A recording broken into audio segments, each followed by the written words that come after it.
Hello students, welcome to only UPSC पर आपका बहुत बहुत स्वागत है। पिछले दो वीडियो से मैं लगातार आपको बता रहा हूं कि हमने एक नया रिवायत शुरू किया है। रिवायत यह है कि हर क्लास के आखिर में आपको एक सवाल मिलेगा जिसका जवाब इसी क्लास में छुपा हुआ है। उसको आप पढ़ेंगे और उसका जवाब आप कमेंट में लिखेंगे। जिनका सबसे बेहतर जवाब होगा उनके नाम के साथ चर्चा की जाएगी कि फला व्यक्ति ने ये जवाब दिया है और ये सबसे बेहतरीन जवाब है। ठीक है, इससे कई फायदे होने वाले हैं। पहली बात तो ये कि इस वजह से आप पूरी क्लास देखेंगे। दूसरी बात ये कि जब आप क्लास देखेंगे तो आपकी तैयारी बेहतर होगी। और तीसरी बात ये कि आपके अंदर सवाल का उत्तर लिखने का जो एक कला है वो पैदा होगा।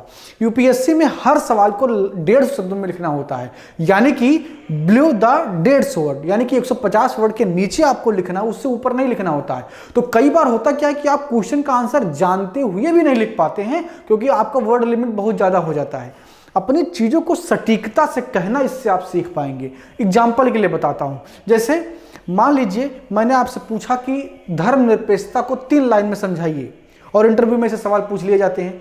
अब आपके दिमाग में गोल गोल घूम रहा है, संविधान में ये लिखा हुआ है, मोदी जी ने वो कहा था, विपक्ष ये कहता, मतलब जितना भी आपने सुन रखा है सेकुलरिज्म के बारे में सब खिचड़ी बन जाती है। और उसको लिखने के लिए तो आपको 1500 शब्द दिया जाए। यूपीएससी देती कितना है? 15 शब्द। अब 15 शब्द में सेकुलरिज्म को समझाने के लिए उसका सटीक ज्ञान आपको होना चाहिए ना।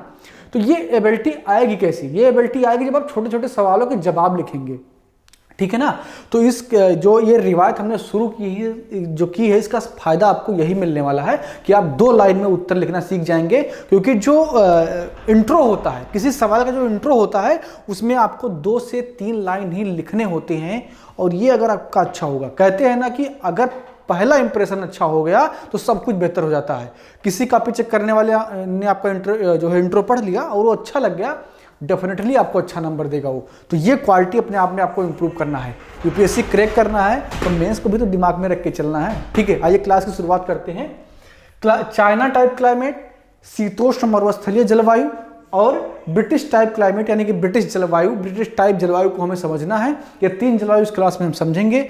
आइए सबसे पहले देखते हैं चाइना टाइप क्लाइमेट क्या है। ठीक है, तो चाइना टाइप क्लाइमेट जो है वो 30 से 45 डिग्री नॉर्थ और साउथ महाद्वीपों के पूर्वी भाग में।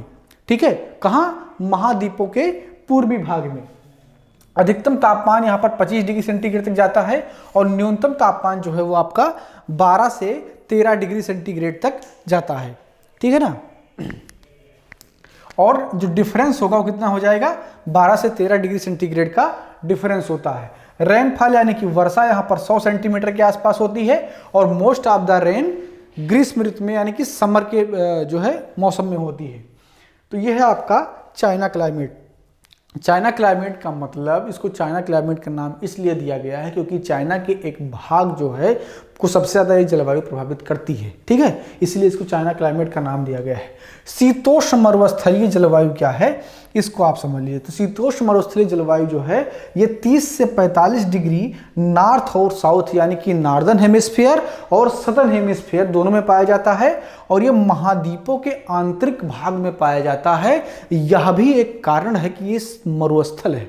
ठीक है, तो महाद्वीपों के आंतरिक भाग में होने के कारण, और ये जो क्षेत्र है शीतोष्ण मरुस्थल का, ये पर्वतों से घिरा हुआ है। तो जब पर्वतों के ऐसे ढलान पर घिरा हुआ है जिससे वायु सीधे सीधे नहीं टकराती है, यानी कि यहां पर टकराने के बाद वायु नीचे बैठती है, ऊपर नहीं उठती है। इसी वजह से यहां पर वर्षा का अभाव होता है।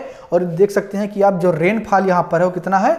25 सेंटीमीटर से भी नीचे है। तो जो मरुस्थल की परिभाषा होती है उसकी परिभाषा में ये बात कही जाती है कि ऐसा स्थल, ऐसा क्षेत्र जहां पर वर्षा 25 सेंटीमीटर से भी कम हो उसको मरुस्थलीय क्षेत्र कहा जाता है। तो यहां पर वर्षा का अभाव होने का 2 रीजन है, एक तो आंतरिक भाग में होना और दूसरा पर्वतों से घिरा होना। ठीक है ना। और जो इसमें जो डे में टेम्परेचर यानी कि दिन के समय जब सनलाइट होता है, इंसोलेशन जब ज़्यादा प्राप्त होता है तो उसका टेम्परेचर 40 डिग्री सेंटीग्रेड को क्रॉस कर जाता है।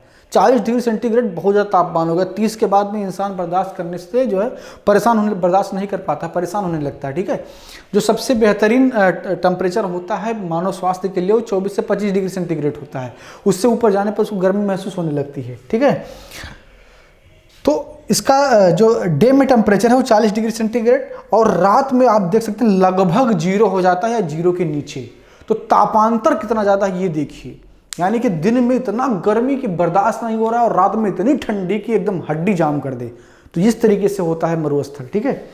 इसका जो क्षेत्र है वो गोबी मरुस्थल जो कि मंगोलिया, चाइना, ठीक है, कंबोडिया के आसपास, पैटागोनिया जो है वो सदर्न अमेरिका यानी कि साउथ अमेरिका में है, ठीक है। तो ये दोनों शीतोष्ण मरुस्थल हैं, इनका नाम आप याद कर लीजिए क्योंकि मरुस्थल बहुत पूछे जाते हैं, खासकर ये यूपीएससी के इंपॉर्टेंट टॉपिक होते हैं। यूपीएससी के कुछ इंपॉर्टेंट टॉपिक ऐसे हैं, दर्रे, मरुस्थल या इंपॉर्टेंट पर्वत, ठीक है, और इंपॉर्टेंट अक्षांश, ये सब महत्वपूर्ण वाले टॉपिक होते हैं जहाँ से यूपीएससी हर हाल में सवाल पूछती है।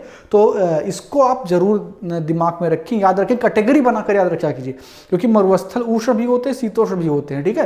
हालांकि मरुस्थल के लिए अलग से क्लास भी होगी जिसमें आपको पूरा लिस्ट बना के दिया जाएगा कि आपको ये इस तरीके से याद करना है, ठीक है ना। तो ये दो मरुस्थल शीतोष्ण मरुस्थल हैं, गोबी और पैटागोनिया, तो इसको आप लिख लेंगे। अब बात करते हैं ब्रिटिश टाइप क्लाइमेट की, ठीक है। इसको ब्रिटिश टाइप क्यों कहते हैं, क्योंकि जो है ब्रिटिश से इसकी जलवायु काफी मैच करती है। 40 से 60 डिग्री नॉर्थ और साउथ महाद्वीपों के पश्चिमी भाग पर यह जलवायु पाई जाती है, ठीक है। यहाँ पर जो मैक्सिमम टेम्परेचर होता है वो 20 डिग्री सेंटीग्रेड और मिनिमम टेम्परेचर 5 डिग्री सेंटीग्रेड, तो डिफरेंस ऑफ टेम्परेचर कितना हो जाएगा, 15 डिग्री सेंटीग्रेड के आसपास हो जाएगा, ठीक है।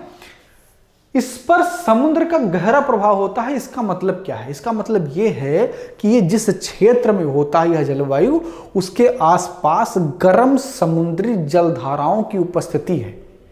यही कारण है कि यहां पर बरसात भी पर्याप्त हो जाती है क्योंकि जो गर्म जलधाराएं हैं वो क्या करती हैं, जो है वायु को गर्म करती है। जब वायु गर्म होती है तो उसमें नमी धारण करने की क्षमता होती है, नमी धारण करती है, संघनन होता है, तत्पश्चात वर्षा होती है। इसीलिए आप देख रहे हैं कि रेनफॉल कितना है, 100 सेंटीमीटर के आसपास यहाँ पर रेनफॉल है और उसकी वजह सिर्फ और सिर्फ वो समुद्री जलधाराएं हैं जो इनके आसपास बहती हैं। अगर वो समुद्री जलधाराएं ना होती तो इनका बरसात जो है 50 सेंटीमीटर से भी नीचे हो जाए और इन्हीं समुद्री जलधाराओं की वजह से टेम्परेचर भी मेंटेन रहता है। जैसे कि यहाँ पर आप देख रहे हैं मैक्सिमम 20 सेंटीमीटर और मिनिमम 5 सेंटीमीटर, ठीक। वनस्पति यहाँ पर बर्च, बीच और पॉपुलर ये वनस्पति पाई जाती है। सालों भर यहाँ पर वर्षा होती है और वर्षा का कारण पछुआ पौने और शीतोष्ण चक्रवात होती हैं। इनकी वजह से सालों भर यहाँ पर वर्षा होती है।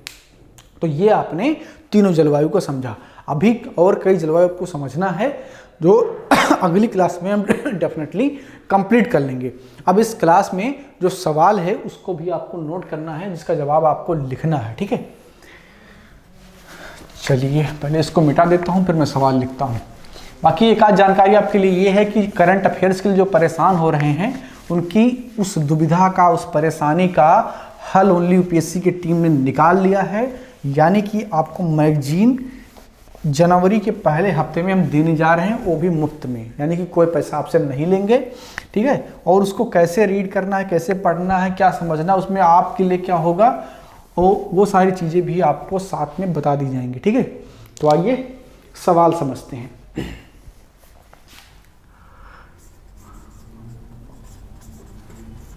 चाइना टाइप क्लाइमेट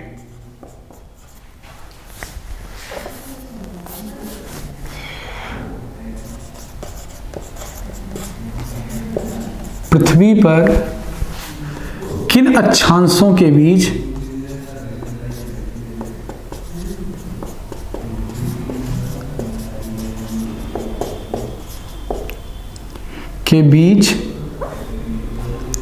पाया जाता है।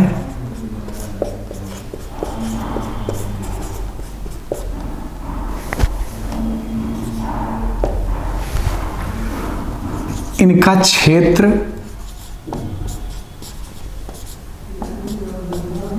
भी लिखें, ठीक है ना। तो आपको ये लिखना है कि चाइना टाइप जलवायु किन अक्षांशों के क्षेत्र में पाया जाता है और जो है किन अक्षांशों के बीच में पाया जाता है, उनका क्षेत्र क्या है। देखिए इनका क्षेत्र करने के लिए आपको थोड़ा सा मेहनत करना पड़ेगा, आपको एटलस उठाना पड़ेगा और देखना पड़ेगा कि ये कहाँ पर पाई जाती हैं।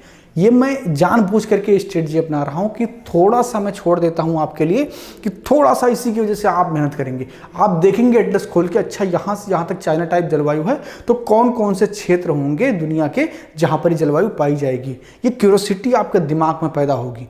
यही तरीका होता है अपने आप को बूस्ट करने का, अपने दिमाग को बूस्ट करने का। जब आपका दिमाग एक्सपेंड करता है तब आपकी क्षमता बढ़ती है। ठीक है, तो इसका जवाब आपको लिखना है। जो सबसे बेहतरीन जवाब लिखेगा वो 2, 3, 4 स्टूडेंट्स कल चर्चा का विषय बनेंगे। ठीक है, तो मिलते हैं अगली क्लास में, बात करेंगे और कुछ जलवायु की, और वो जलवायु की आखिरी क्लास होगी। धन्यवाद।